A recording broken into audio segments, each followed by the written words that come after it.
I think I fought the best and they beat me. You won't believe what feeling, an adrenaline, rush that was. And Floyd was just being his usual dickhead self. To get destroyed by Manny Pacquiao like I did in 2 rounds, I knew my career was over, no more boxing. Were you ever offered performance-enhancing drugs? I think it's just part of the sport, very addictive feeling. And I struggled really, really bad with it. That's why it led to disaster. Did that have an impact on the mental health issues that you have? I didn't care whether I lived or died. I tried killing myself several times, slitting my wrists. It went really bad for me. There's only one way you're going to go down. Do you fear for your future in terms of dementia? The damage I was probably doing to myself, unknown damage that I couldn't see, it was killing me bit by bit. Does that annoy you, the whole YouTuber boxing thing? I think it hurts our sport, to be honest with you.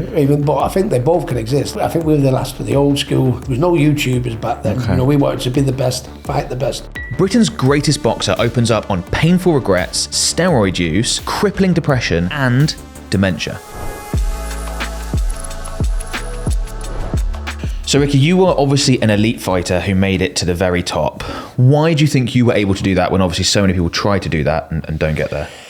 I don't know. I think a lot of it is something you're born with. I think boxing is one of them sports, isn't it? You either like it or you don't like it. I've had so many people, friends and people that I know that have tried it.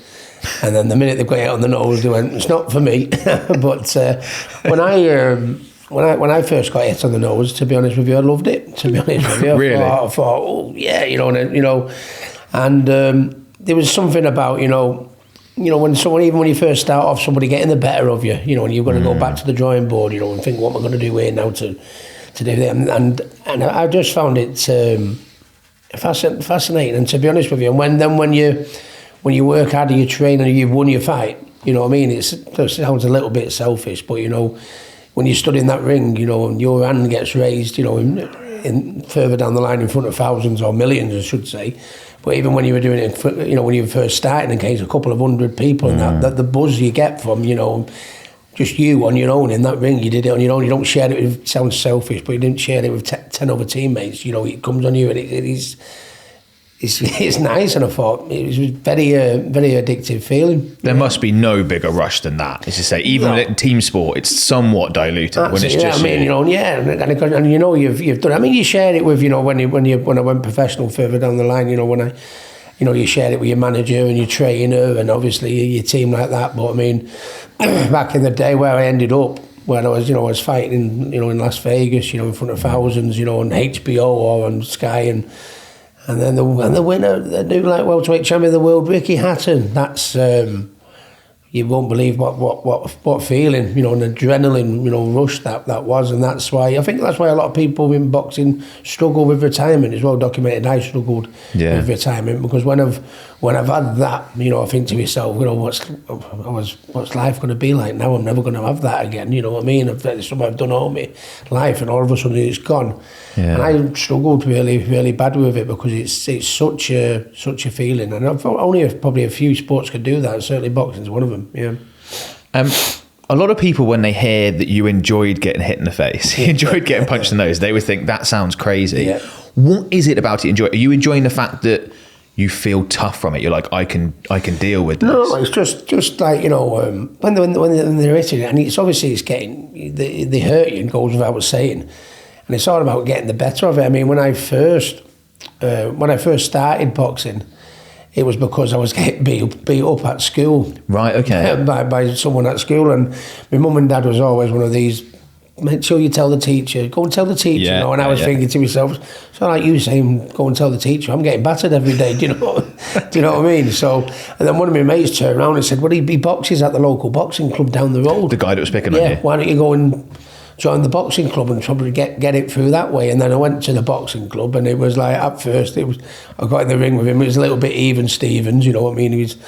And then, after like, a couple of spars or certainly a couple of weeks, I was getting the better of him then. Yeah. And I thought to myself, and funny enough, we've become mates then. We've been mates 30 years, which is boxing for you all day long, isn't it? Because once you've been in the ring with them, the respect is there for them.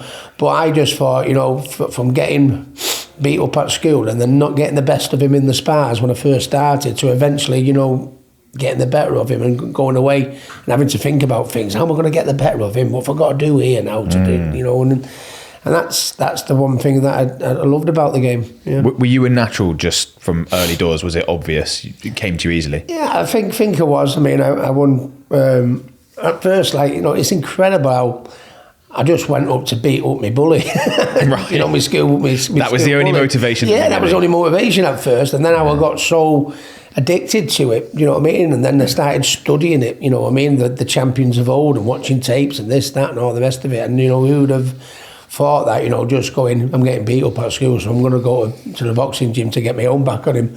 And then, you know, for it to lead to where it led, it was... it was incredible. Yeah. Where did the name The Hitman come from? Because I'm from a marketing background, and that's just fantastic branding.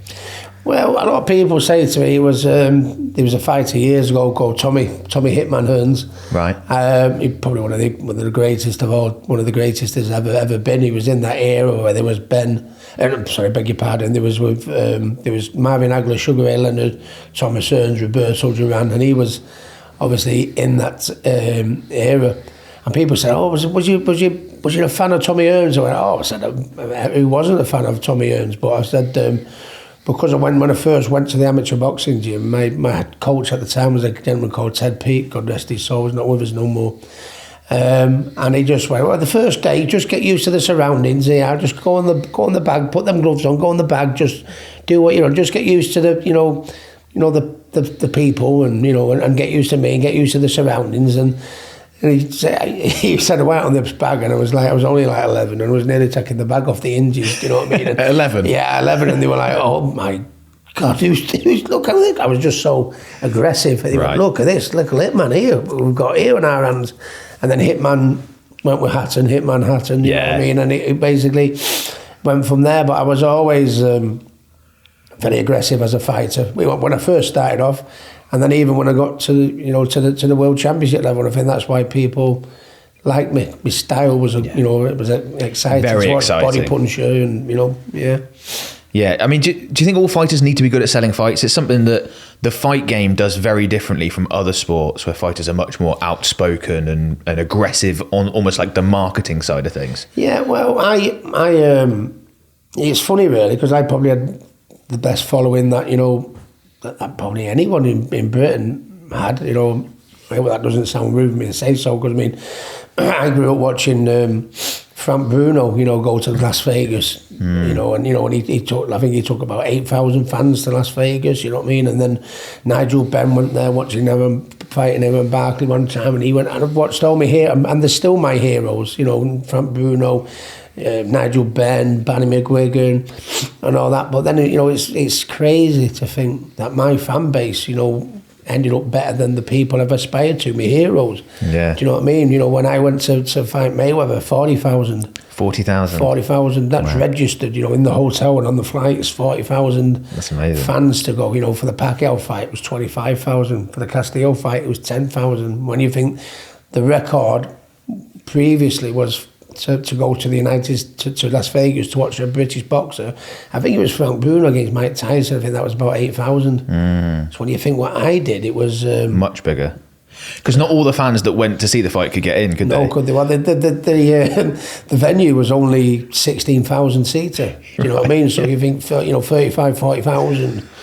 Went over just so they could say we were there for when Ricky Hatton fought Floyd Mayweather, and it was just such a contrast of personalities, because obviously Floyd, was talking about his bling and how much his watch was worth and how much his chain was worth and how much was this was worth, and I was just a Jack the lad. I mean, that's why the fans like me, so for where the question first started off, you know what I mean, how you've got, about selling yourself and like that, it's funny because I didn't need to sell myself. There was no social media back then or anything like that. I just did it on, what people saw of me on the TV when it was being interviewed and like that. They thought, well, he's a Manchester lad, just council estate lad.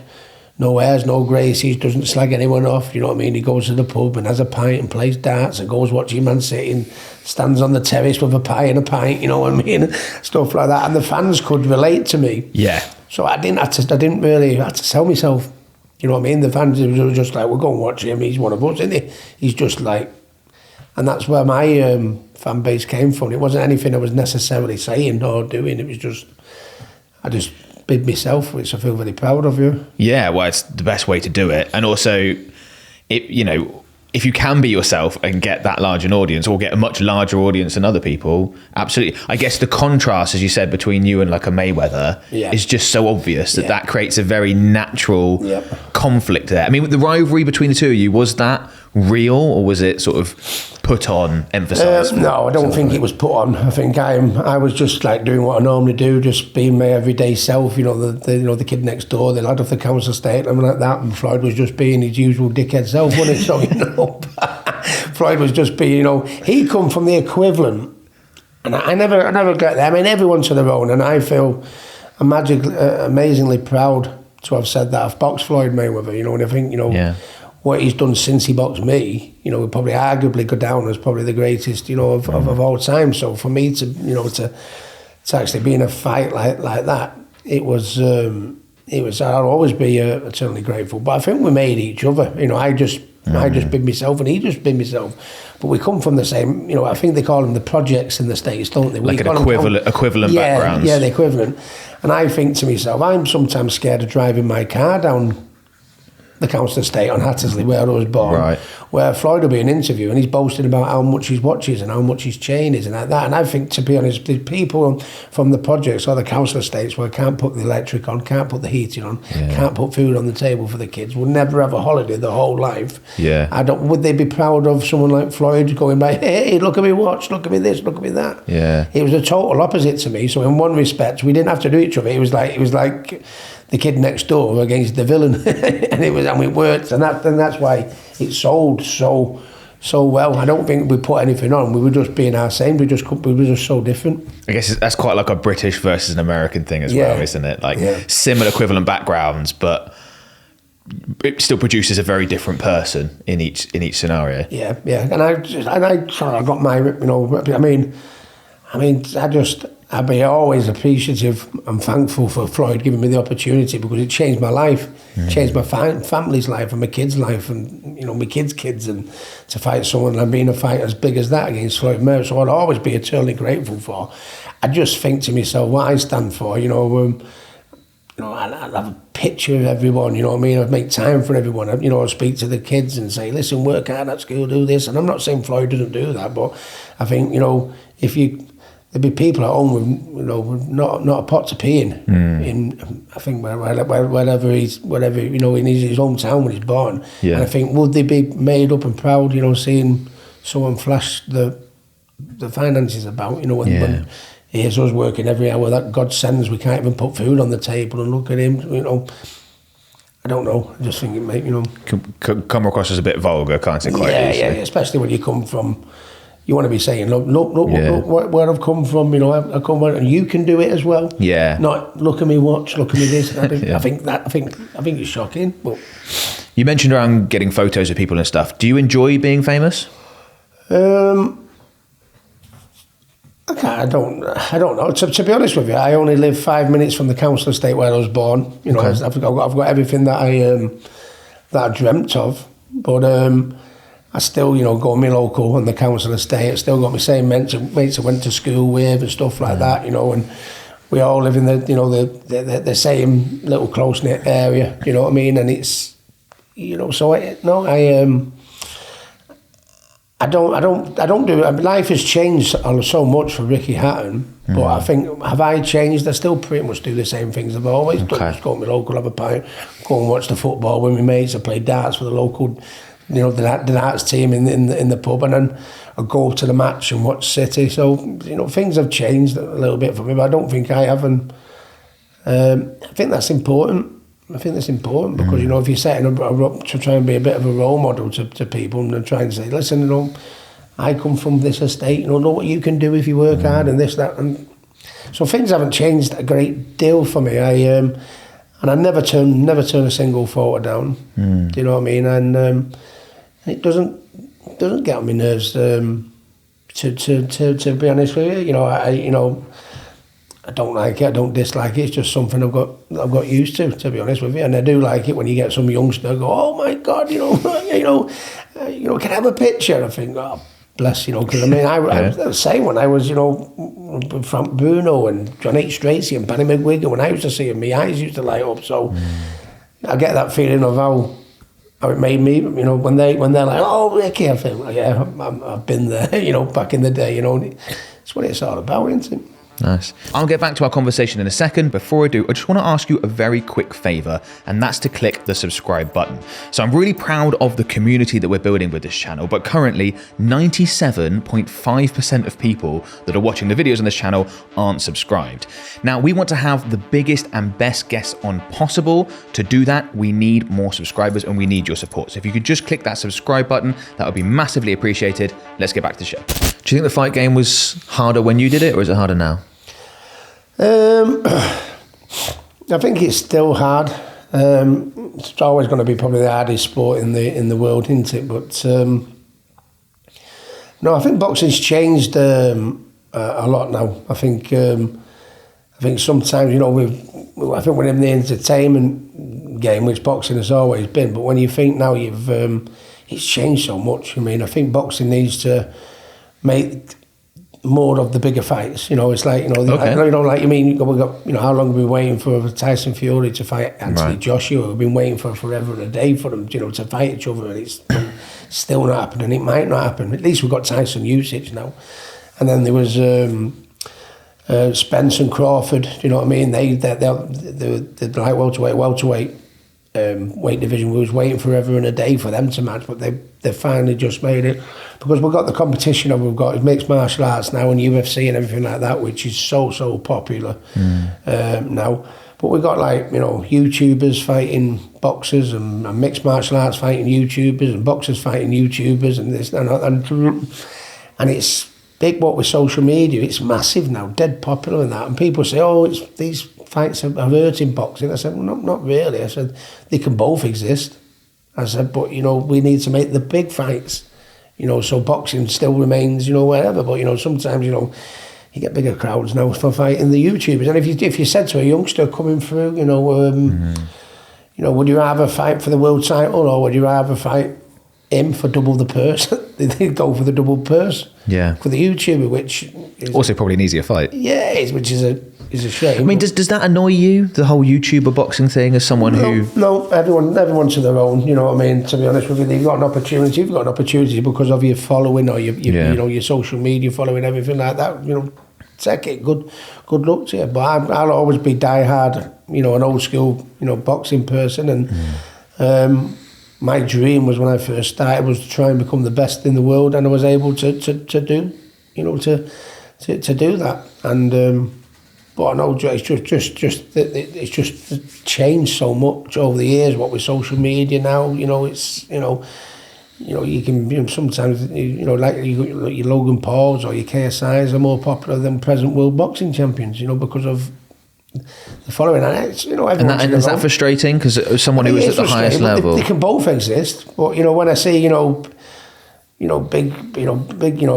say a YouTuber versus a boxer, the fight's massive, the interest is massive, and then and we're still waiting for the two best heavyweights in the world to fight each other. I think it hurts our sport, to be honest with you. But I think they both can exist. I think they both can exist? I'm not pointing no fingers. Good luck to you. But one of the ways in which I think it might hurt boxing is that often those fights tend to be rubbish. Yeah. Because they don't really know what they're doing. They're not at that level. Yeah. And it's not your die-hard fight fans will watch them. Some coach coming will because of the interest. But no, sometimes the die-hard fight fans are like, sometimes there'll be certain fighters, where they probably, topping the bill out, massive crowds, it's on this channel, it's on that channel and that. And maybe, they might not be good enough to win a European title or a British title, but it's so popular and that. And I don't point the finger at anyone. I think we can both exist. But I mean, when you've got them for them and we're waiting for certain fighters, survivors, we want them match. When we're going to match? When we're going to see that fight? When we're going to see that fight? And then 1 year goes by, 2 years go by, 3 years go by, 4 years go by. And I think both can exist, but I think they're leaving us behind a little bit sometimes. Yeah. One of the things that we hear about in sport in general, and of course in boxing, is steroids. Do you think boxing has a steroid problem?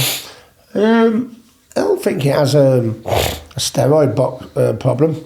I think there's so many, you've got to be so careful these days. I think if they can use something in order to get away with it or give you an advantage, you know what I mean? But the boxing board of control and the councils all over the world, you know, working really, really hard, you know, to fight this case. I don't think it's necessarily steroids. It could be, you know, something to take so you can make the weight a little bit easier, you know, something you can take that can make you a little bit stronger, something that you can take to make you a bit more explosive. And there's, you know, and if you know what you're doing, you know, sometimes I can never get my head around that, because I think the point of being the best in the world is knowing that, you know, you've got in there and you are the best in the world. But I mean, if you're having a little bit of a pick-me-up or taking something that might give you a little bit of advantage, then you may win the world title, but you don't know whether you're the best in the world. You know, so I just don't think it's a steroid problem. I think it's just a drug in general. You know, if anyone can take anything to give you that little bit of advantage, you know,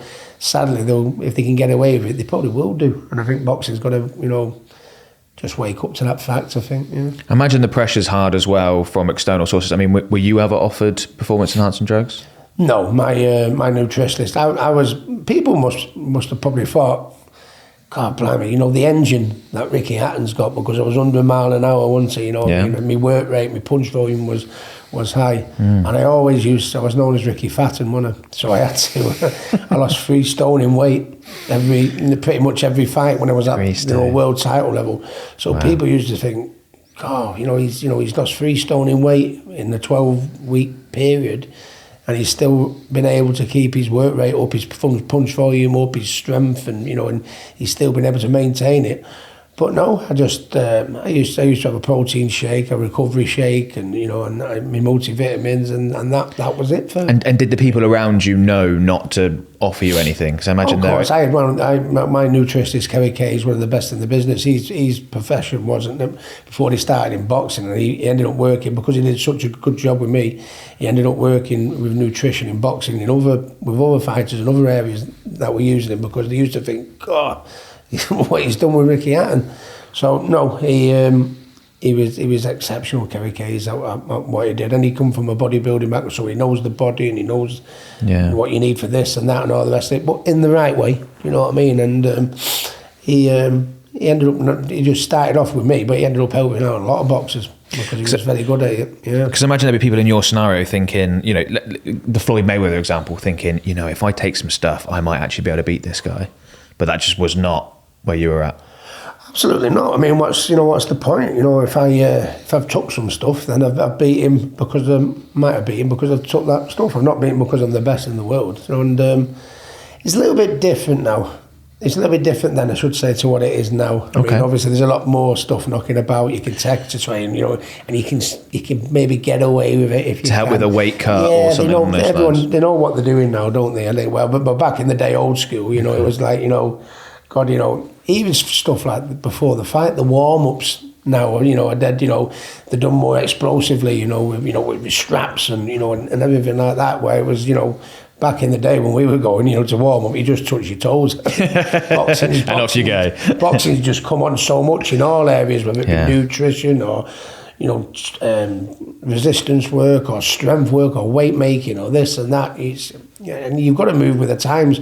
You're always going to get that one that'll cheat and try and do that. But I think that you're never going to get that. But I think it's changed so much over the years, hasn't it? And when it does come out that someone like Conor Benn, for example, comes out that there's been performance enhancing issues, how do you feel about that? Are you thinking that's a drug cheat and it makes you angry, or are you thinking that's just part of the sport? I think it's just part of the sport. And, to be honest with you, not everybody who fails the drug test, majority, some people will do it so they can get a little bit of an unfair advantage. But not everyone that fails a drug test has done it purposely. Do you know what I mean? It's a bit of and that's the problem that we're always going to have. It's a catch-22, Has he done it on purposely, so he can get an advantage, or has he just made a mistake and not checked what's exactly in a certain food or a certain shake or a certain drink or a certain tablet, you know, anything like that. And that's always going to be. It doesn't matter how far, you know, how many years boxing continues to go for. You're always going to have that where some people will generally be innocent and, you know, not have done it purposely, and then some of them will have done it purposely to get the advantage. You know what I mean? And you'll never get to the bottom of that, unfortunately, will you? Yeah. What do you think of Kell Brook come out and said struggling with depression, turning to drugs after retiring? I mean, is that something you can relate to? Very much so, yeah. It was very, very hard for me to come to retirement. I'd done it all my life. I turned professional at 18. You know what I mean? Yeah. When I left school at 16, I was a carpet fitter first for the first couple of years. Right. Until I got a few pennies in my bank, and I used to get up in the morning. I used to, let's say, like, fit an upstairs landing, and then fit a bedroom, then fit a lounge. You know, so I could get my money in, so I could give my mum my housekeep. I could put petrol in my car and pay for my money, and that's how it went. Early doors of that. So it's something I've done all my life, you know. And then all of a sudden, when I got beat by Manny Pacquiao, I was destroyed in 2 rounds. I've always been a proud man, you know what I mean. I think I was able to beat fighters that were better than me because I wanted it, you know, that little bit more. And I had such a big heart. I was so determined. So then all of a sudden, when I've done something like that, I mean, I had to get destroyed by Manny Pacquiao like I did in 2 rounds. And then, you know, I knew my career was over, no more boxing. Something you've done all your life, Rick. You're going to have to knock that on the head now. And I remember being sat in my house one Wednesday afternoon and sat there on my couch and thinking, what do I do here? What do I do here now? I'm never going to get that buzz anymore. I'm never going to get that feeling anymore. Something that I've done every day for my working life, in the gym, train, run, diet, train for, you know, all of a sudden that's gone now. I'm never going to get that feeling again. And also, around about the same time, I fell out with my trainer, Billy Graham, who was one of my best friends. Actually, we went through so much together. I fell out with Billy Graham. I'd fell out with my mum and dad. Yeah, so I fell out with my mum and dad. Why did you fall out with them? I fell out with it just a personal thing, you know. I mean, I just thought the way I was being handled wasn't, you know, a little bit of lack of honesty in certain areas. So I fell out with my mum and dad. I fell out with I split with my girlfriend, and then I split with Billy Graham, and then I got knocked out by Manny Pacquiao in 2 rounds, which meant I had to retire. So I didn't care whether I lived or died, to be honest with you. Was that bad? I've worked so hard to get to, you know, to where I've got, you know, and I don't have me partner, you know, to share it with. Don't have my mum and dad to share it with. I don't have Billy Graham to share it with. And I've got no boxing as well, neither, you know what I mean? I didn't care whether I lived or died, you know what I mean? So I tried killing myself several times, slitting my wrists.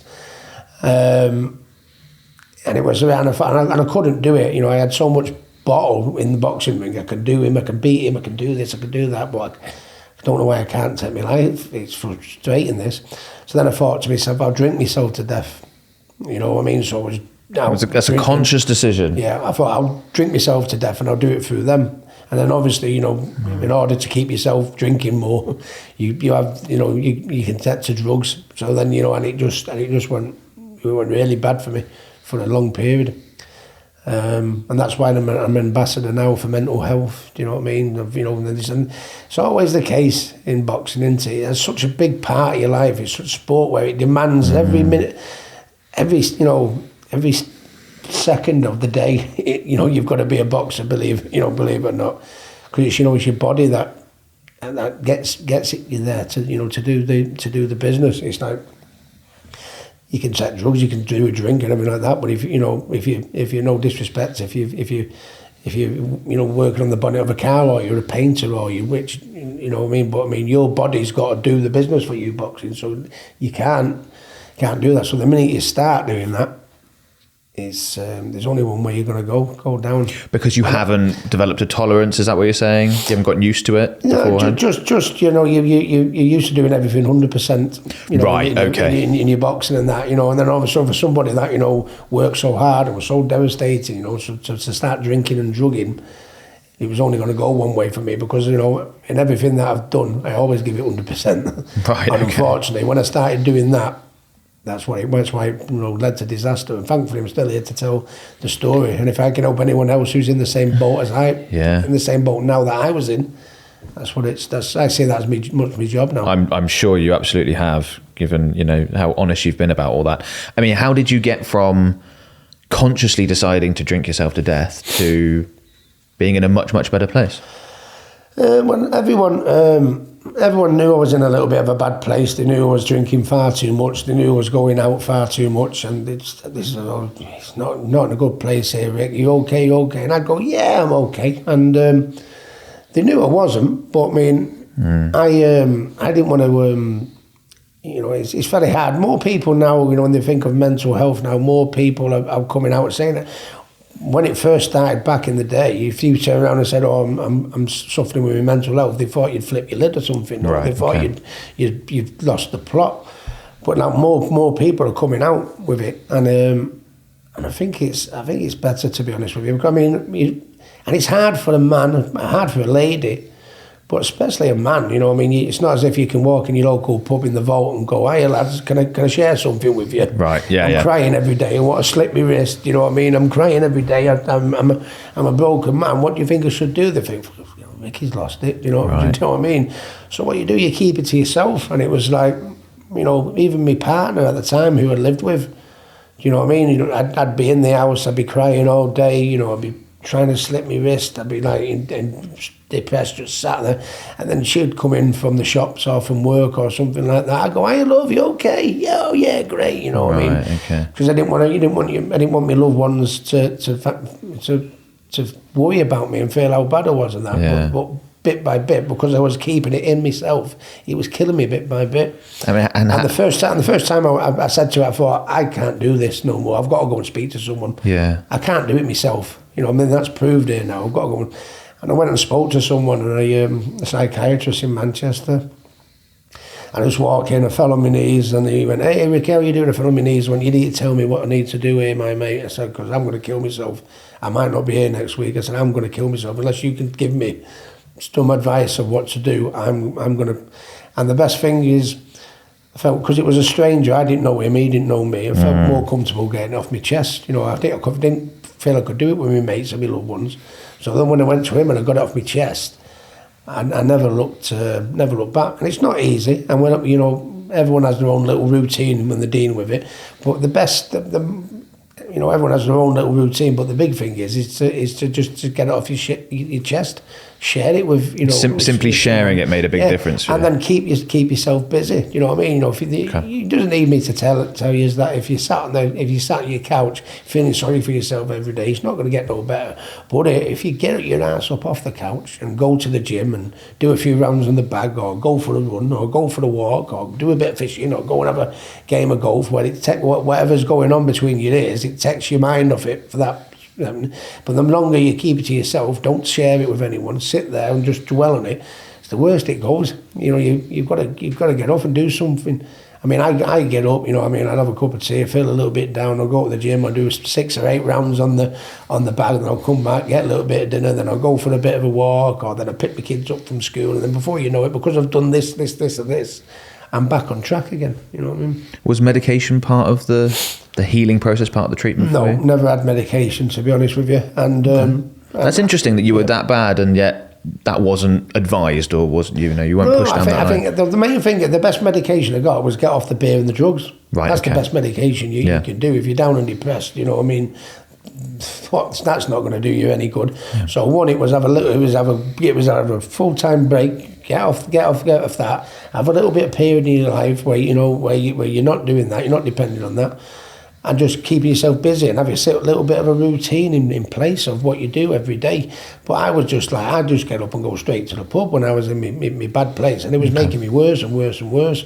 So you knock that on the head, you get yourself in a little routine, do healthy things that make you smile, you know, rather than, you know, feeling sorry for yourself. And it worked for me, to be honest with you. And Frank Bruno always said to me, because Frank Bruno struggled, because I'm an ambassador of the Frank Bruno Foundation as well, and Frank said to me, he said, I was having medication. He said, but I don't think it was doing me any any good. It was just healing over the cracks, I mean, I can't have medication till the day I die. He said, right. I need something that, that makes me, and Frank's a firm believer as I am, get to the gym, get on the bag, get working out, get doing something, something positive than sit there and, it's all right, have a tablet. And I guess sometimes, initially, if you're in such a bad place, medication is probably the only way to go in order to calm you down and get you down. Yeah. But bigger picture, you need to find something other than a tablet to take, to get you normal and stable. And I think we found it through boxing, yeah. Was it hard to stop the drinking and drugs? Not really, to be honest with you. I used to drink far too much, even when I was in a good place. And I think most people who go and have a beer and can probably say that, well, we had one or two too many last night. We all do that. Doesn't matter whether you're in a bad place or not. But no, I used to go out, have a drink and that, and then like midweek I'd go in the gym and I'd train, you know what I mean? And I'd do that now. Monday to Friday, diet, train. I go on my diet, I go on my prep meals, I do me training, I train my boxers, then I train myself, then I'll go for a run of an evening, you know what I mean?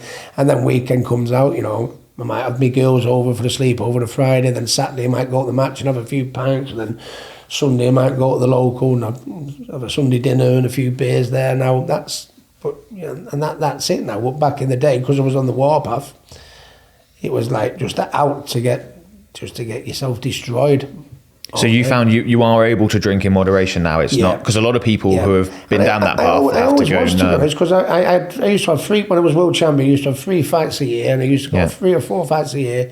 I used to do a 12-week training camp. So 4 fights at 12 weeks a time. How many weeks of that is the year where you're in training? You know what I mean? And it never bothered me then. I think it's all about the frame of mind I was in. You know what I mean? If I was wanting to kill myself, I was on the self-destruct mode, where now because of what I've got in place and what I do in order to make myself feel happy, I can go and have a nice quiet couple of pints and go home. But back in the day it wasn't like go to the pub, watch the match, 3 or 4 pints, right, I'll go home now. Okay. It wasn't like that back in the day. Yeah. Once I had 3 or 4, no, I wanted 300 or 400. Right. And it was so yeah, very, very very proud. It was very, very hard, but Are you worried that you'll ever go back to that place and end up back there? I don't. We can never know what's from the corner in life, can we? To be honest with you, but I can't see it now. Once when I look back, I think to myself, if I had took my own life, or I had drank myself to death, or I had drugged myself to death, look what I'd have missed on. I'd made up with everyone now. Do you know what I mean? I wouldn't have seen my son Campbell turn professional. Campbell's gone professional. I'm a granddad now. You know what I mean? I've got a granddaughter. She's 5 years of age, Lila. That's what I'd have missed out on. I'd have missed out on just seeing my 2 girls, Millie and Fern, at 12 and 10 now. They're they're doing horse riding and doing this, that, and all the rest of it. I think, look what I'd have missed out on if I'd have took my life. So I think, bearing in mind, looking at it from that point of view, you don't know what life holds for us around the corner and that, but I can't see it for the life of me now, because I think I've got, the party can't last forever. You get a little bit older, wiser. I've got my little routine, and I don't worry about what's going to happen tomorrow or next week or next month. Let's do today and everything like that, and that's my look on life now. Yeah.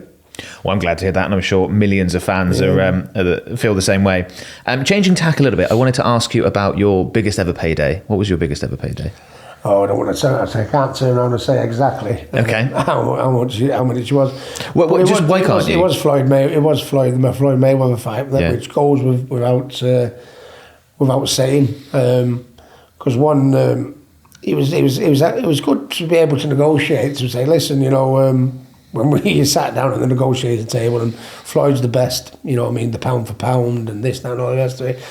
But, hang on a minute, I'm bringing 40,000 over, 35,000, 40,000 over to here. Come on, what's that, And and because of my fan base, it certainly did help, when it comes to the negotiating table and that. But do you feel like you got paid fairly for that?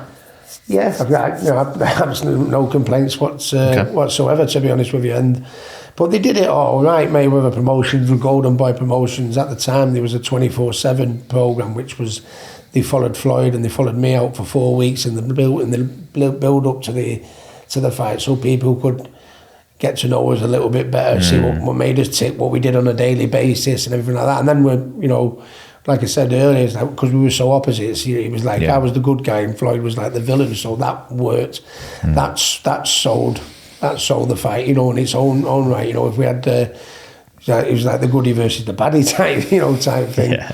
But no, it was, the Floyd Mayweather was always one. He was unbeaten, and he was the best pound for pound fighter in the world. He was the welterweight champion. I was the unbeaten light welterweight champion. That fight is gonna sell, and it was, it was like, England versus America to chuck into the frying pan as well. Do you know what I mean? It's always sort of been best one. Unlike a lot of professional sportsmen, you haven't gone bankrupt after retiring. I've spoken to a lot of ex-professional athletes, and so many have gone bankrupt. It's been quite surprising. Why? Even through your difficult times, you, as far as I'm aware, didn't go bankrupt, didn't get into difficulties there. Why do you think that is? No, I think it's because of the team that I had around me. Do you know what I mean? They had, good parents. You know what I mean? And early, in the early stages, they put themselves out for me and ran me to football and this, that, and all the rest.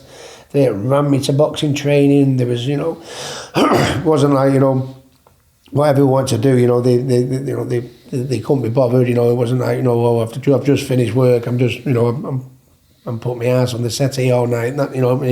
No, they made an effort, run me out. We always had family holidays where they worked hard. It wasn't rich or rolling in money, but we never wanted for anything. We never wanted. If it was football training, my mum and dad would run me. If it was boxing training, my mum and dad would run me. We'd always have a holiday once a year. So I mean, we wasn't rich or rolling in it. But we never really wanted for anything. And then obviously as a few years went by, and I think it was, I feel very proud to say it's the people that are employed to look after me money. Do you know what I mean? Yeah. It's, because it's like, all of a sudden, I'm working, I'm a carpet fitter, I'm working on a couple of £100 a week, and then all of a sudden when I first turned pro, I'm getting a couple of thousand a fight, and then, and when it started, going into the realms of hundreds of thousands and millions and that, I think, whoa, hang on a minute, I think we're not prepared, we're not qualified to look after this amount of pennies. Let's get someone in who has. And I think, most boxers, we don't come from Cambridge, we don't come from Oxford, we come from council estates. Not only do we don't know how to look after money, do you know what I mean? And I think something like a professional boxers association should probably be made, for one, when you retire from boxing, it takes such a big part of your life, which we spoke about before. And then all of a sudden, you deal with mental health and stuff like that. You also, when all of a sudden you used to, you come from the council estate, you come from the projects, and then you've got this amount of money, and you don't know what to do with it, do you? And that's why so many boxers, I think, end up bankrupt. They end up doing the fortuning.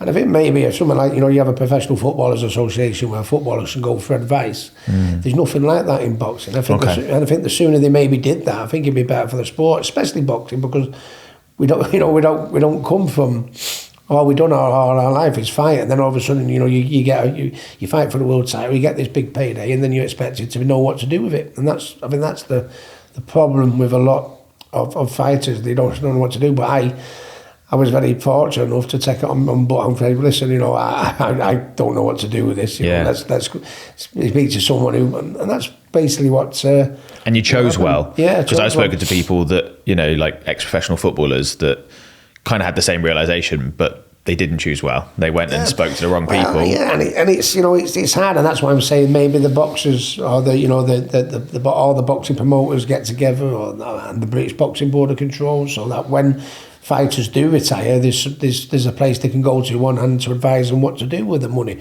what to do with the time, what to do with the mental health and stuff like that. Because I mean, I was very fortunate to ask the right people. But say I'd have asked, how many, get me rich quick schemes is there knocking about, and how many fighters have unfortunately asked the wrong one. Yeah. So have a proper you know, organisation that can say, listen, speak to this person or speak to that person. And I think boxers would be a lot better. We don't know, do we? But we get punched in the head for a living. So what do? We just go and spend, you know, but you can't. And, no. you know, and to be in the hardest game, like boxing, you know what I mean? It's, you know, your nose is broke, your ears is broke, you've had this done and that done, and, you know, you've fought all that, and then to come out of it with nothing, it's heartbreaking, isn't it, when you see some fighters, yeah. Is there a payday big enough that would ever tempt you back into another fight, potentially against an influencer? No, I don't think so, to be honest with you. I made a comeback when I got beat by Manny Pacquiao when I was retired, and then when I got myself back on the straight and narrow, looking after myself better, living a healthier life and stuff like that, I thought to myself, like all fighters do, have I got one more left in me? I think I still might have one more left in me.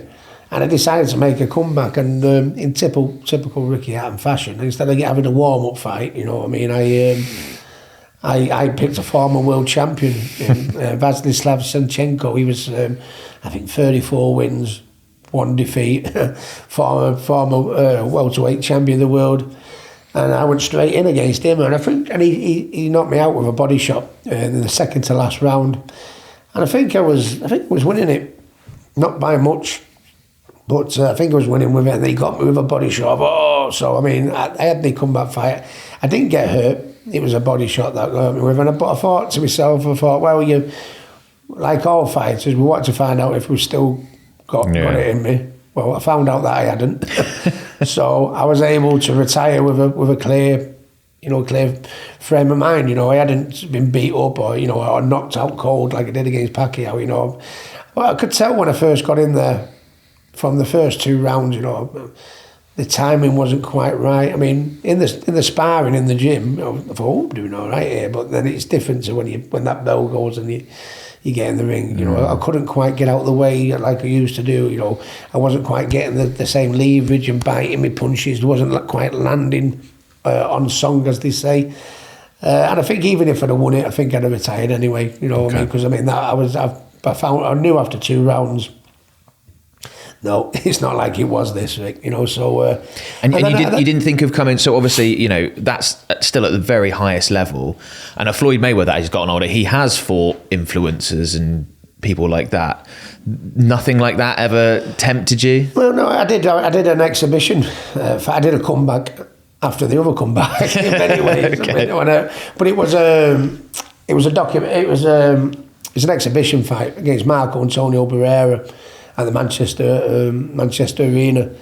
And when we went in lockdown, you know, it was a tough time for us. We were all locked in our houses, you know, mental health, because we were all locked in our houses, mental health soared, you know, and then I had a phone call, you know, and I was in half decent shape, you know, looking after myself a little bit better. They said, listen, Ricky, would you like to do an exhibition fight at the Manchester Arena?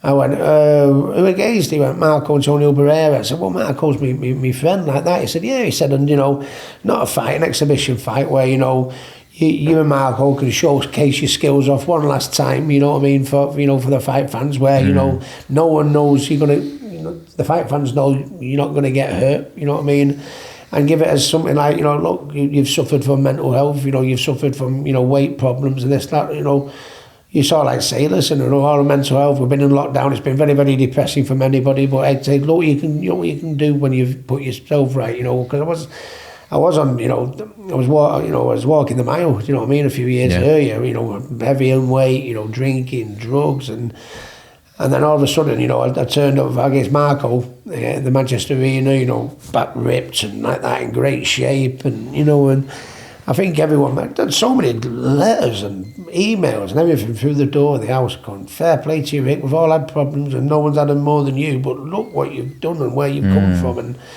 And it wasn't just for the exhibition. I've been like that for a number of years. Okay. But I think, it was where people could say, well, fair play. And I do an exhibition because as long as there's a respect, you know what I mean? Let's not take liberties. Let's put a show on for the crowd again. Yeah. Let's showcase our thing. But I mean, that's the worrying thing for any boxing fan. You don't want to see your hero get knocked out. You know, if I wouldn't want, Nigel Benn, you know, fighting now at 55 and watching him get knocked out. Yeah.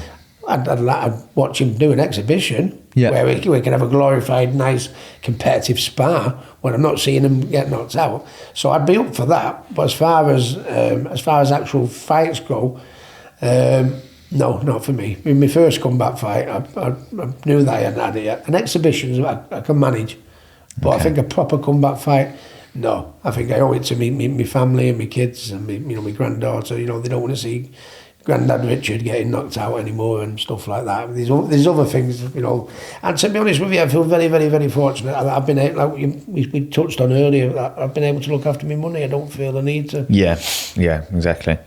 One of the things you mentioned earlier that you were known for was your heart, was how tough you were as a fighter. The potential negative side of that is that it means you take damage.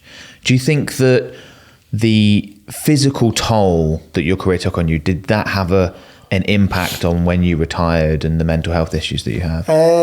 I don't think so. No, I think the physical problems that I gave myself was not because of the problems that I was having. It was self-inflicted, because I've always been, Jack the lad, I was known as Ricky Hatton for such a long time for ballooning up and down in weight, to be honest with you.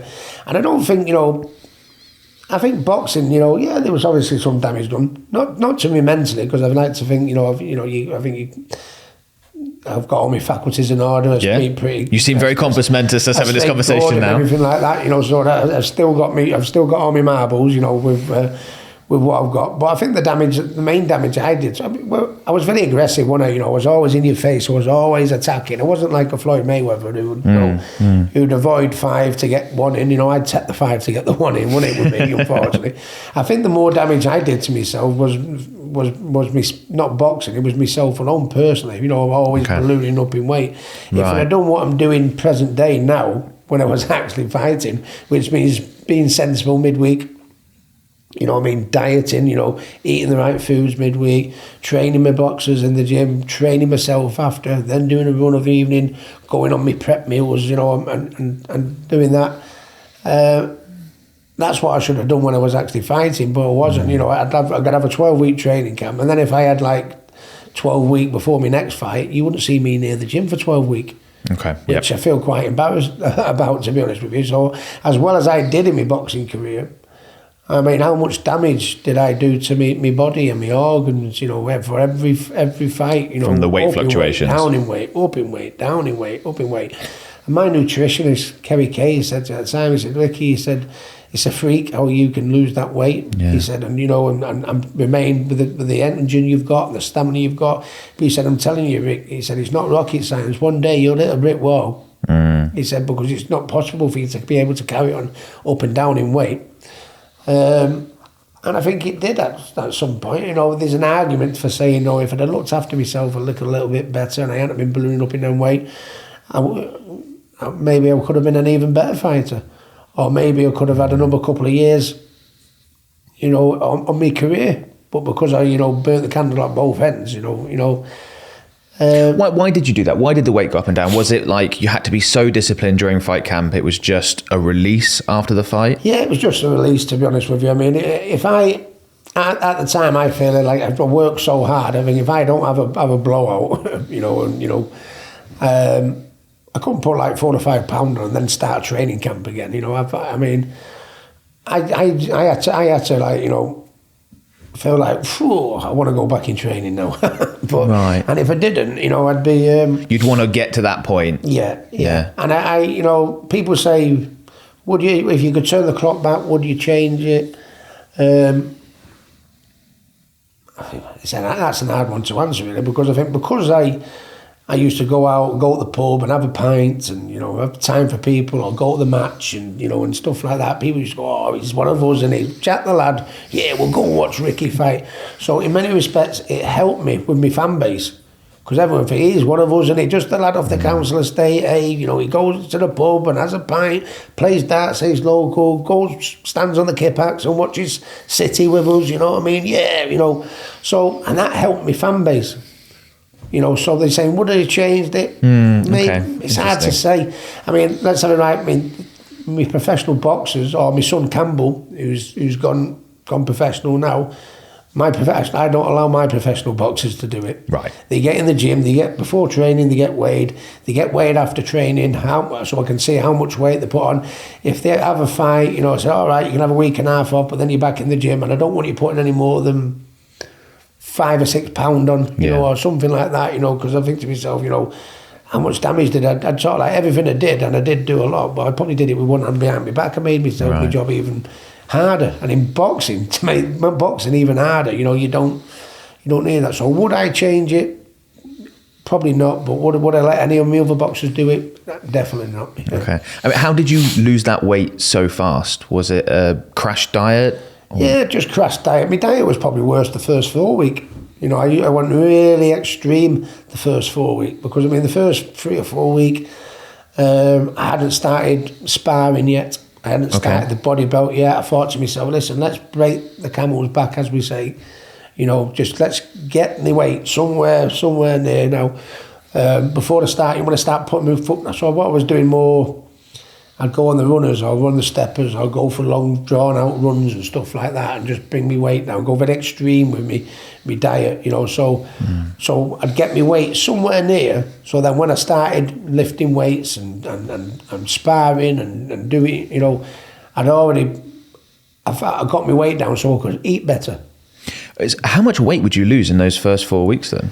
In the first 4 weeks, in the first 3 or 4 weeks, I'd do 1.5 stone in, Wow. Yeah. And you're not, someone who's 6'5" and weighs double what you do. That might be easier, but at your weight, that's really something. Yeah, it was, and it was hard work. And like I say, don't want my box, because the damage I was probably doing to myself, unknown damage that I couldn't see. Yeah. Because but yeah, and then then once Billy go, right, listen, mate, we're going to start the jumping the bar bag. We had a bar bag which was a big bar across the gym that we used to jump over as the main part of our fitness, and then we're going to put the body belt on, because I was a body puncher, and I'd do the pads, and then I'd start sparring and stuff like that. We're going to start sparring next week, so Kerry Cage then had sort my diet out. My diet had changed from very extreme to good proteins, good meals, five meals a day, my protein shakes, my recovery shakes. So when I started to put my foot down and start training a bit harder, I could eat them. Well, you needed the energy. Exactly. But so that's why I suffered for the first 3 weeks just to get it somewhere near. So when the training starts to intensify, I was able to eat then. It's not an advisable way of doing it. Yeah. That's what I had to do. Yeah.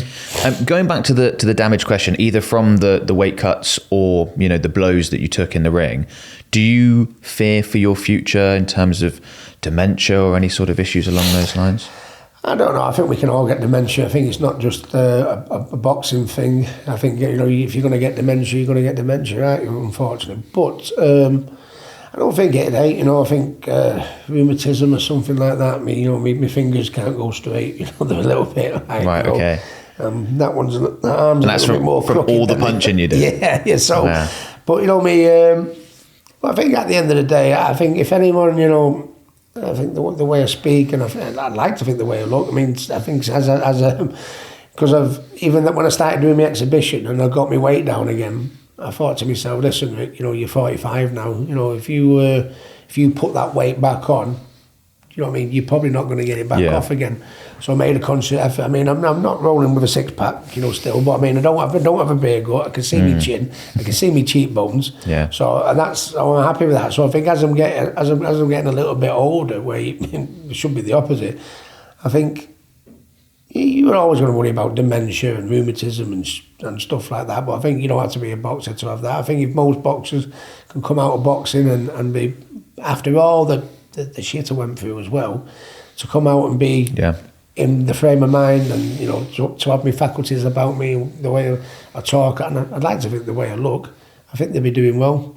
Because there's so many boxers, and certainly not so much these days, but certainly back in the day, the most common one, isn't it? Punch drunk. Yeah. You know what I mean? And there was one there back in the day. I think when you see me, I don't think you think punch drunk. I don't. I like to think anyway. No. I don't get that sense at all speaking to you. So do you think that's gotten better then? You're saying that it used to be more back in the day. And is that because they fought more, or why do you think the difference? I think that they probably fought more. Back in the day, they used to do 15 rounds as opposed to 12 rounds, didn't they? Okay. The gloves were not as good as they were these days. I think the medical services, like the St John's ambulance, and I don't think that was nowhere near good today. The British Boxing Board of Control and not any of the governing bodies all over the world now. When we touched on nutrition and drugs taking, and, you can't put a boxing match, on anywhere unless the hospitals, within a 5 mile radius. Do you know what I mean? You can't. Right, okay. It's just stuff like that. It's got so much better. And but yeah, sometimes back in the day, I think the referees used to let the fight drag on a little bit more. Do you know what I mean? Where sometimes they'll jump in now and get it stopped. I think boxing has cleaned up in all areas for the good of the boxers. I think really good at the minute. Good. So your son Campbell's gone pro. Were you happy for him to become a boxer? It didn't do bad for me. You know what I mean? There's worse sports, there's worse occupations, you can go into. I think, if you go into boxing, like he was a late starter, actually. He only started when he was like 14, 15, you know what I mean? But the minute he started, he said to me one day, as he got to a certain age, we started putting the YouTube on and watching me fights and stuff like that, and then he started watching a few more other people, and then one day he walked in the boxing gym, he went, "Can I have a little train today?" I thought, oh no, here we go here, you know what I mean? But boxing is one of them stories where we've talked about a lot of, the damage that can be done and this, that, you worry about this when you're older, you worry about that when you're older, but how many people have been going down the wrong road, to a life of crime or drinking drugs or robbing or stealing or anything like that, where they've got into, tried a little bit boxing and they're able to turn the life around, haven't they, you know what I mean? So, is it the worst thing that he could go into? No, I didn't want him to go into boxing. Initially, I didn't want him to go into boxing. I worked hard so he didn't have to go into boxing. But when he turned around and said he would do it, I thought, well, I've got this into me. I've got to be honest with him and tell him, listen, because he's such a late starter. If I didn't think he was good enough, I'd say, not for you, son. You know what I mean? But he took to it straight away. Didn't have a great deal of amateur fights, but then, people were asking for him, and the top promoters in the country were asking for him to turn pro, right? Like he's with Eddie Hearn now. Frank Warren, wanted to sign him. And I'm thinking to myself, well, we all must be on the same, we think he's good enough to go pro. Yeah. And if I didn't think he was good enough to, hopefully he'll get to the top, you know what I mean? Do you think he'll be able to do that? He certainly won't be for the one to try him, but right.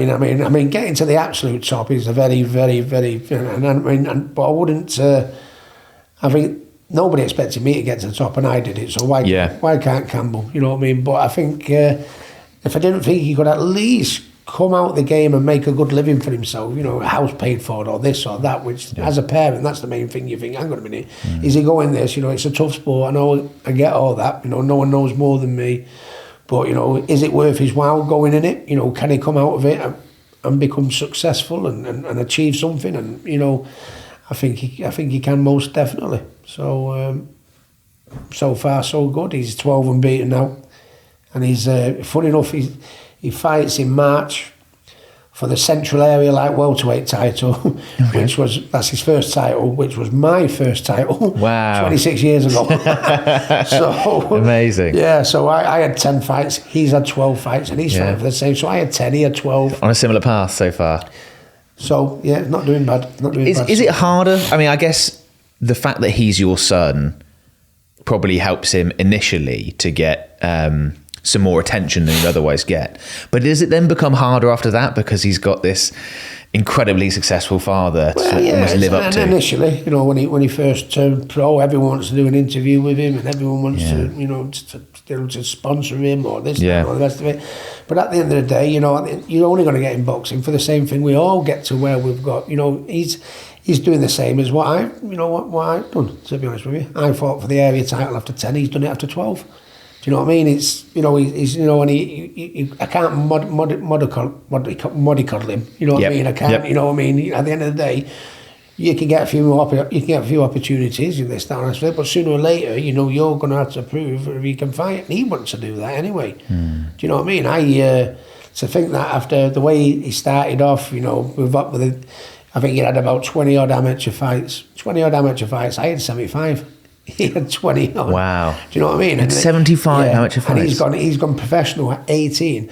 And also you got to bear in mind, you know, they're always saying that there might be doors and opportunities for him, but also, you know, there's a lot of pressure on his back, you know what I mean, with the name he's got and stuff like that, and everyone's expecting him, because everyone's expecting him to fail or fall on his ass. So he's gone into the hardest game of all with a lot of pressure on his back. So as much as you're saying, he might get a few more opportunities, I think he deserves a pat on the back as well, because it's going to be harder for him than the expectation on his shoulders because of that. You know, I think fair play to him. Hardest game in the world with a dad who did what I did. Talk about pressure. So it's a catch-22, isn't it? Yeah. You're a famous Man City fan. What do you think of Pep Guardiola and what he's been able to do over the last however many years? Well, I was watching City, for years, for absolute years. I remember when I was having my first... I think people don't realise when they see where City are now. I was there when we went to the second division. Yeah. The second division, you know what I mean? And it's, you know, and I'd and to think that team as big as Manchester City to go to the second division, it was unheard of at the time. And to see the amount of the good football, the quality football we're watching now from where we were watching, you know, back in the day. The world-class players and the football and the championships are winning. Because don't forget, we wasn't just second division and doing rubbish. Obviously, our neighbours down the road were winning everything. Do you know what I mean? So it was like, you know, not only do we have to put up with watching all this rubbish, but they're winning everything. Yeah. So it was very, very hard as a City fan. So I think I speak for most City fans to see what we're doing now. Never in my lifetime that I think we'd see football like we're watching like that. And I think if anyone deserves it, I think City deserve it, because, you know, when we went down to the second division, still 35,000 come to watch us. So I think the fans do deserve it. But you know, winning the treble, you know what I mean, from where we come from, you know, it's incredible. And some guy, genius, yeah. Are you worried for when Pep Guardiola eventually leaves? I don't know. I think they're doing the thing is with Manchester City, we're great with football on the pitch and that, but what they're doing inside the club as well, you know, the structure they've got inside the club. I mean, you go down near the Etihad now, it's like a sports city. Well, it's actually called Sports City, but you've got the ladies, you know, football stadium over the corner, over the road, over the bridge, and then you've got a college there, and then you've got kids. So they're bringing then you've got a new Manchester Arena, you know, that's just, they've invested not just on football players on the pitch, invested in the area, the town, in the women's game, in the kids' game, and, you know, they've threw some money right back into not just on the players, into the area, you know what I mean? So I think the way they're handling not just on the pitch, the club in general, when Pep does go, you'd like to think they get the right man in place, and I think Pep would want to leave the right man in place before Pep goes. I think he would like to know, but when I'm leaving, I want, you know, I've worked so hard to get this team like this, you know what I mean? I want to have a say, you know. So I think when Sir Alex Ferguson left Manchester United, it's very, very similar, isn't it? And, you know, it's a hard act to follow, isn't it? Because United went down there, you know, since.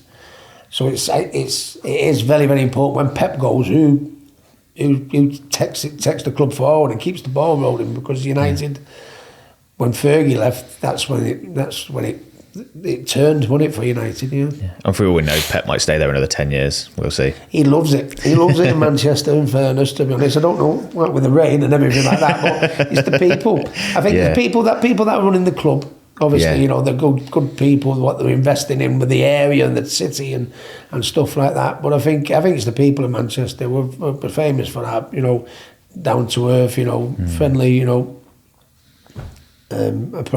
where we are, I wanted to get your opinion on some boxers past and present. Tyson Fury, do you think he's past his best? We're going to know a little bit. We're going to know in the next fight for definite, aren't we? I think it's very hard. I mean, he had them 3 fantastic fights with Deontay Wilder, didn't he? And Deontay Wilder, in his last fight against Joseph Parker, he looked like... Deontay Wilder looked like his sell-by date had run and truly gone. Looked like them fights with Tyson had took it out of him. And to be honest with you, it looked like it took it out of Tyson when he fought Ngannou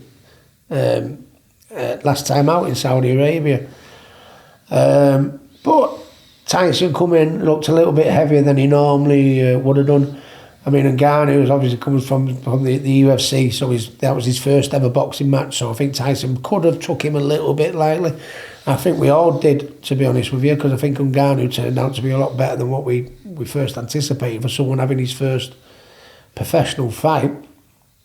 And you see that the shape that Tyson turned him, he was a little bit weightier than he normally did. But if you look at the condition he's in now, he's looked really slim, looks really, really solid. So he might have took it lightly, or he might have had too many miles on the clock as well himself, because he'd had them 3 fights with Wilder. And don't forget, when Tyson was going through his bad time, he lost 10 stone in weight.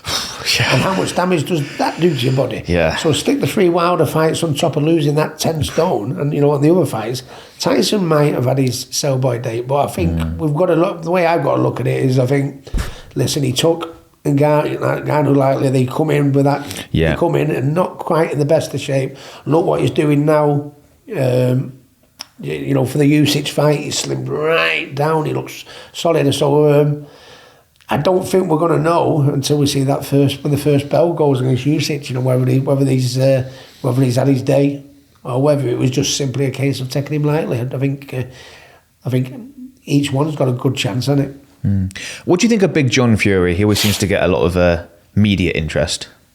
He's certainly a character. I certainly give him that.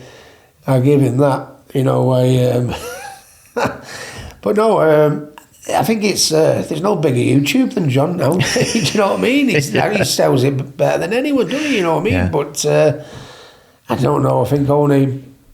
He's doing it, obviously for likes and retweets and following and this and that. So I get why you're doing it, and that's world, I don't know, certainly not my,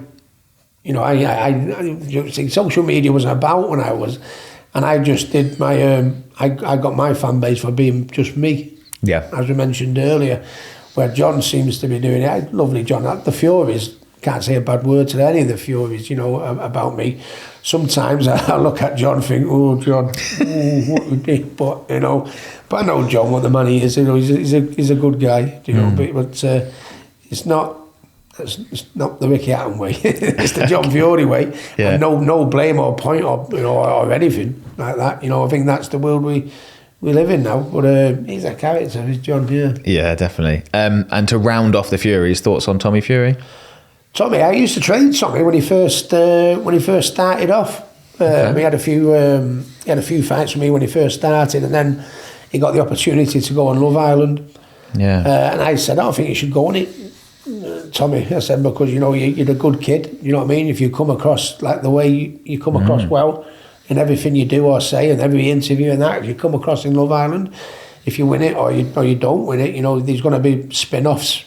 For you to go on. So yeah, I think you would, and I think Tommy's capable of being a professional and being a champion as a pro. Really, I don't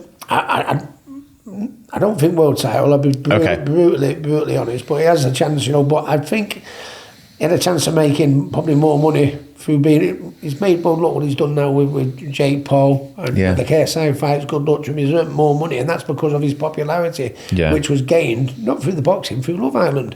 So my advice was great for him. I think in the end, listen, you're better off going on that because there'll be other spin-offs for it, and he has. And I couldn't be more happier for him and the family, to be honest with you. Yeah. Every former boxer seems to hate Carl Froch. What do you think's going on there? Is he underrated? No, I think Carl Froch is very much not underrated. I think we've touched on a lot of where you got how boxing's changed now. They fight YouTubers and mixed martial arts fight boxers and this and that. But I went on a bit of a tour of Britain. with Frank Bruno, Nigel Benn and Joe Kawasaki, where we all went. We did about 15 shows, you know, Leeds, Liverpool, Birmingham, London, Manchester, you know, Blackpool, all over the show. And we was all up on the stage and doing the questions and answers and being interviewed by someone. And I feel very proud, because I mentioned earlier they're my heroes, and I feel very proud to call them my mates. But I think we were that era, we were probably the last era of fighters that wanted to be the best in the world. There was no YouTubers back then. Okay. You know, we wanted to be the best, fight the best. Who's the other champion? I want to fight him. Right. You know what I mean? And, you know, that, we were the last era. And I think even though Carl wasn't on the tour with us, I think you could put Carl in that bracket. There was no, he never shied away from a fight. You know what I mean? He was as tough as they come, fought everyone. You know what I mean? He, you know, I think he could have been in that bracket. I think boxing's changed. I think, but we were the last. And people make their own up in mind. Well, we were the last era of I'm not saying there's no warriors in the game. There's some great fighters in the sport today. But I mean, in Britain, we were just, you know, we were just like, I think we were the last of the old school. You know, the last of the, you know, your die-hard fighters. We want to be the best in the world. It's hard to answer the question. Well, if the boot was on the other foot, he was getting all this money to fight a YouTuber, would he go for it? I think it would eventually, but you know, the first box I would have liked to take would be to be the best in the world in my weight division before, and then if there was a few, once I'd done that, people could not, and then I might have gone for a YouTuber then or something like that. But I mean, it just wasn't out there. But at the time, it was about, you know, Cal Froch, Nigel Bear, and Frank Bruno, Joe Kawasaki, myself. We wanted to be the best in the world, and that was it. You know. We didn't have that option. It wasn't available to us. What we'd have done if it was, who knows? But I think pretty much all the boys would have still wanted to be the world champion. But the first box they wanted to take. About a month ago, I had Chris Eubank here. He told me he was the greatest of all time. What do you think about that? Listen, I love Chris, and I love Nigel, and I think my first ever professional boxing match that I went to was Nigel and Chris at Old Trafford. And I went with me, it's not often I go to Old Trafford, you know, wanting to go to Old Trafford. But I was sat there at the back of the stand with my uncle, and the ring was there, the crowd was massive, and they looked that big, you know, in the ring. But I used to see, you know, and it was like, you know, like we mentioned about me and Floyd, you know, the good guy versus the bad guy, you know what I mean, you know. And Nigel was the good guy, wasn't he? And Chris was the bad guy, if you like. But I used to watch Chris, and I used to watch Nigel, and I saw the crowd, you know, the people that were sat next to me and around me, the people in the crowd, how they'd, come on Nigel, come on Chris, come on. The love and the passion. People cared so much about it. The love and the passion that they were looking forward, you know, for Chris and Nigel fighting in like that. And I was amateur at the time. I was only like 15. But I'm thinking to myself, I was sold then. I thought, this is what I want. I want to go, I want to sell a crowd out like this. And have people look at me with the same passion and love they'd look for in Chris and Nigel. Obviously, Nigel was the attacking fighter. He was, you know, very aggressive and that. So Nigel was probably more up my street than Chris from a style point of view and a personality point of view. Not many person. I mean, I think he's on his own, Chris, isn't he? Yeah. With his personality. Yeah, that's fair to say. One of the best eras for British boxing, maybe the best. I mean, I didn't have a rival like Chris and Nigel had. Yeah. Carl didn't have a rival like Chris and Nigel. Joe didn't have a rival domestically like Chris and Nigel had. So they made each other in many respects, and they were good for each other. It was probably the best era of British boxing back then. But not the greatest of all time for you? I would not say the greatest of all time. No, I have to say. A big admirer of Chris, love him to bits, but... Not quite that far. Yeah. Where would you put yourself on the list of British boxers all time? I think I fought the best. And I'm looking at it from and they beat me. You know, like Mayweather and Pacquiao, you know, and like that. But I just, you know, if you look at, you know, you'd have Nigel Benn and Frank Bruno and Joe Kawasaki and if you sort of had to rank your top five, how would you rank them? In no particular order, you know what I mean? I'd think, like I say, I think I fought the best out there. You know, the lads may differ, but when you think of Mayweather and Pacquiao, in most people's top 3 of the greatest, arguably, of all time. So, you know, that's something in its own right. But when you think of, when you know your boxing, and I like to think I know my boxing, you know, I think you know when you're looking at something really, really special, and I think Joe Kawasaki would be the number one. Right. Okay. For me, he was he could have a fight, he could box, punches 10 to the dozen. You know what I mean? High volume, high work rate, great defence. Do you know what I mean? Yeah. He went to America and beat the likes. You know, he beat Lacey in Manchester. You know, he was the mini Mike Tyson at the time. Stood him on his head. Beat Bernard Hopkins, beat Roy Jones Jr. in the United States. You know, I think he would go the best.